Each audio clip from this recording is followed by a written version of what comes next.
Hello my dear student, welcome to excellent study centre educational channel. Student, graph पर देख के आपको already समझ में आ गया होगा कि अभी हम लोग नाउन के क्लासिफिकेशन को पढ़ने वाले हैं। आपके माइंड में फिर ये भी होगा कि अरे नाउन के क्लासिफिकेशन को तो ऑलरेडी हम पढ़ चुके हैं।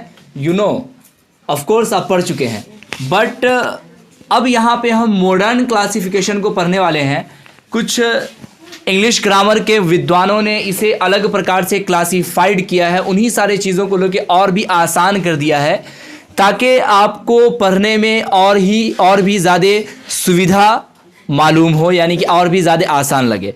इस प्रकार से एक नया हेडिंग हमारे लिए आता है, मॉडर्न क्लासिफिकेशन। ओके स्टूडेंट्स, तो मैंने यहाँ पे लिखा भी है कि मॉडर्न इंग्लिश ग्रामर के अकॉर्डिंग नाउन 3 टाइप्स के होते हैं, यानी कि आधुनिक ग्रामर के अनुसार या मुताबिक ग्रामर को हम नाउन को हम 3 भागों में बांटेंगे। सबसे पहला तो ऑलरेडी एक वही आपका हो जाएगा प्रॉपर नाउन, दूसरा ये आपके लिए नया आएगा काउंटेबल नाउन, और just like opposite uncountable noun. इस तरह से 3 कैटेगरीज आती है मॉडर्न क्लासिफिकेशन में। आप ध्यान रखें, आपने बैक क्लासेस में नाउन के बारे में 5 प्रकार पढ़ा था, वो कौन कौन सा था बता सकते हो?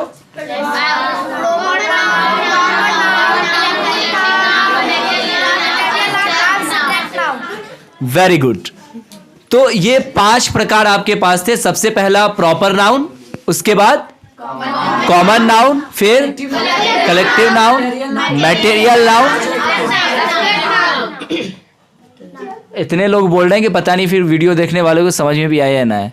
चलो बहरहाल कमेंट में हमें बता दीजिएगा कि समझ में पा रहे हो या नहीं समझ पा रहे हो।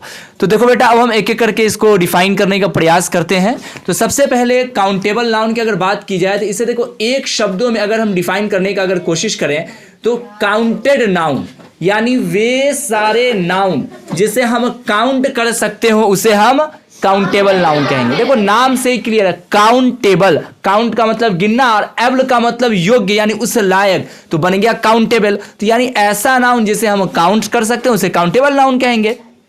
तो इस प्रकार से बच्चों आप इसे ऐसे परिभाषित कर सकते हो, वे ऑल थिंग्स जिसे गिना जा सकता हो काउंटेबल नाउन कहेंगे। बात समझ में आई? वे ऑल थिंग्स यानी वे सभी चीजें, जितनी भी सारी चीजें हैं जिसे अगर हम गिन पा रहे हो तो वो काउंटेबल नाउन कहलाएगा।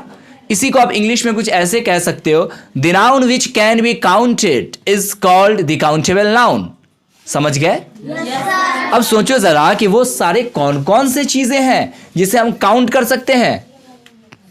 अरे आप अपने आप को गिन सकते हो, बेंच को गिन सकते हो, क्लास को गिन सकते हो। अच्छा, कोई बैल भी बोला है, पेन, कॉपी। नो डाउट बैल को भी गिन सकते, कोई बात नहीं है। चलिए, आप लोग को बैल और गधा बहुत याद आ रहा, गधा कौन बोला है? चलिए ठीक है, हेलो शांत शांत शांत। सही बात है, ये सारी चीजों को गिना जा सकता है, लिखने का समय दिया जाएगा। अब देखो बेटा, for example book, pen, man, class, river, army, ये सारी चीजें काउंटेबल ही तो हैं, मतलब इसे गिन तो सकते हो ना भाई। अब आप ध्यान दो बेटा, अगर मैं हमेशा कहता हूं कि अगर आप अच्छी शार्प अगर निगाहें रखोगे तो आपको बहुत सारी चीजें जो है ना पॉइंट से अगली पॉइंट समझ में आनी शुरू हो जाएंगी। जैसे अगर बुक बोला तो ये कौन सा नाउन है पुराने हिसाब से? कॉमन नाउन है, बिल्कुल सही बात। पेन कौन सा नाउन है? मैन कौन सा नाउन है? बिकॉज ऑफ, क्योंकि इसके बारे में एग्जैक्ट हमें पता नहीं चल पा रहा है। रिवर कौन सा नाउन है?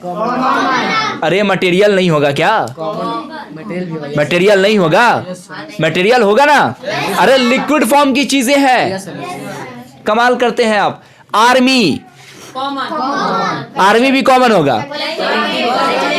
अरे जिससे समूह का बोध हो रहा हो, इसका मतलब कि यहां से हम एक पॉइंट जरूर निकाल सकते हैं कि कॉमन और कलेक्टिव को अगर मिला दिया जाए तो हमें प्राप्त हो जाएगा काउंटेबल नाउन। अब देखो नोट्स में मैंने वही लिखा है कि देखो कितना मजा आ गया, आप कितना पॉइंट से इसी से आप समझ गए। कि यहाँ पे कैसे इसको क्लासिफिकेशन विद्वान ने कैसे किया, आप भी कर लिए, देखो कितना आसान हो गया। Countable noun, sorry common noun and collective noun is equal to countable noun. बात समझ में आ रही है ना? मतलब कि काउंटेबल नाउन जो है वो कॉमन नाउन और कलेक्टिव नाउन से मिलकर बना है। इन दोनों को एक साथ हम कर दिए तो काउंटेबल। सही बात है, सोचो कितना दिमाग लगाया विद्वानों ने। भाई जितनी भी सारी चीजें जिसको गिन सकते हैं, या तो वो कॉमन होगा या तो वो कलेक्टिव होगा, तो सीधी सी बात है उसको कह दो काउंटेबल नाउन, पढ़ाई और आसान हो गया ना। तो ये ज्यादा अच्छा है, नो डाउट।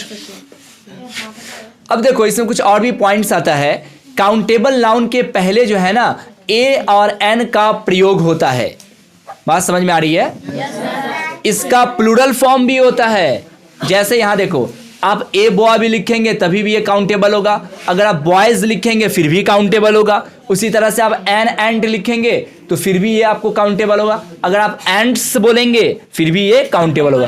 तो पता ये चला कि इसका प्लूरल फॉर्म भी हो सकता है। इस तरह से 3 आपको स्ट्रॉन्ग पॉइंट्स मिला, जो कि आपको बहुत कम ही जगह ये सारी चीजें देखने को मिलेंगी। अब नेक्स्ट आइए बात करते हैं अनकाउंटेबल नाउन की। देखो ये भी नाम से ही क्लियर है, अनकाउंटेबल। अन का मतलब नहीं होना, मतलब जो काउंटेबल नहीं हो, यानी कि non counted noun is called uncounted uncountable noun. यानी जितने भी नॉन काउंटेबल नाउन्स हैं उसे क्या कहोगे? इस प्रकार से हम इसे परिभाषित कर सकते हैं कि जिस नाउन को गिना नहीं जा सकता हो उसे काउंटेबल नाउन, अनकाउंटेबल नाउन कहेंगे। Very good.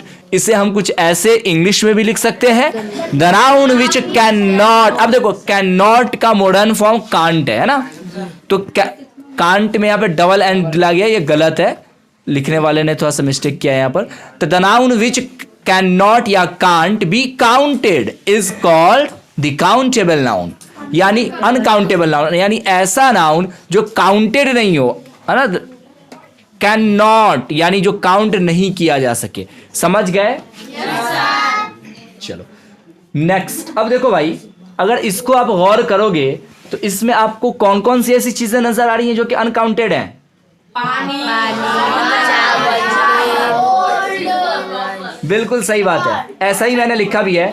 Water, river, gold, truth, knowledge, rice, beauty, love, etc.. ये सारी चीजें आपको क्या हो जाएंगी? हाँ, पानी को गिन सकते हो क्या? चावल को गिन सकते हो? अब देखो भाई, इस पर भी ध्यान रखो, जस्ट ऊपर की तरह। वाटर कौन सा नाउन है पुराने हिसाब से? राइस, गोल्ड, ट्रुथ यानी सच्चाई, बिल्कुल सही बात। एब्स्ट्रैक्ट होगा, कुछ लोग यहाँ पे मिस्टेक कर रहे हैं, ध्यान रखें, क्योंकि आप इसे सिर्फ एहसास, किसी के सच्चाई को क्या देख सकते हो, छू सकते हो नहीं, तो ऐसी चीजें एब्स्ट्रैक्ट कहलाएंगी। अच्छा, knowledge, beauty and love, very good, ये तो बहुत अच्छा से पता है आप लोग को। खैर चलिए, तो अब देखो बेटा, अरे वो नहीं आया ना फैद आजम? अच्छा चलो बताइए, मेहमान के आने में बच्चे भी नहीं आते हैं, कमाल है। चलिए, तो मटेरियल, अब देखो बेटा, इसका मतलब कि ये जो काउंटेबल नाउन जो है ना, ये मटेरियल नाउन और एब्स्ट्रैक्ट नाउन का सम्मिश्रण है, ऐसा तो कह सकते हो ना। तो लिख सकते हैं कि material noun plus abstract noun is equal to uncountable noun.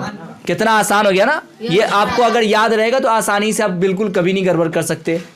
Uncountable noun के साथ ए और एन का यूज नहीं होता है और इसका प्लूरल फॉर्म भी नहीं होता है। इस तरह से मॉडर्न क्लासिफिकेशन को आप पूरी तरह से समझ गए। अब बोलोगे कि सर आपने पहला तो क्लासिफिकेशन के बारे में बताया ही नहीं, यानी कि प्रॉपर नाउन के बारे में। अगर किसी ने नहीं देखा है तो आपसे रिक्वेस्ट है कि यूट्यूब को ऑन करें और ESC के चैनल को ओपन करें। प्रॉपर नाउन के बारे में पहले ही बहुत ही अच्छा से पढ़ाया जा चुका है।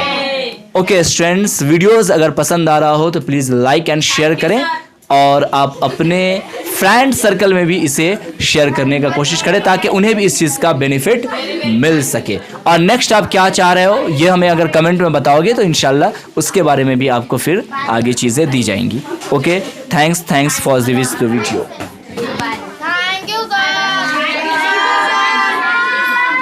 Thanks a lot and no mention. तो student, full chapter and full course की प्राप्ति के लिए प्लीज ज्वाइन करें excellent study centre Sitamarhi. Join now 9546604112।